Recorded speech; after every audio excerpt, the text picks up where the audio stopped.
We read in Luke 18 that Jesus was on his way to Jerusalem, and he was passing by many towns. One of the towns was Jericho. And as he was passing by, there was a man who was blind, who was begging, sitting by the side of the road. Mark's gospel identifies him as Bartimaeus. And Bartimaeus heard that Jesus was passing by, and he really wanted to see Jesus. He had perhaps heard all the stories about Jesus, heard about how Jesus heals blind eyes. And suddenly he had faith that if he could just get Jesus' attention, that perhaps Jesus would extend the same mercy to him. But he had a real problem. He couldn't see where Jesus was. So he did what he could. He raised his voice and he began to shout as loud as he could to Jesus. The people around him were really upset. Maybe they thought he was an embarrassment to their community, and they told him to stop, be quiet.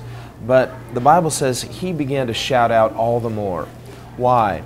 Because he was less concerned about what they thought and only concerned about one thing, getting Jesus' attention.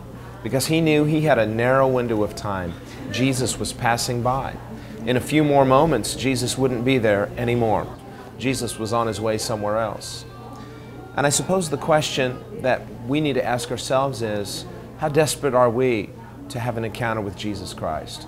How desperate are we to have him open our blind spiritual eyes?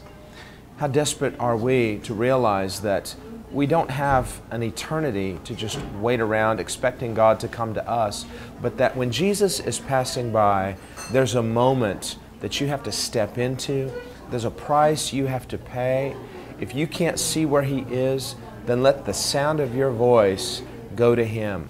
Do what it takes to arrest his attention, because Jesus will allow himself to be interrupted if you're desperate enough.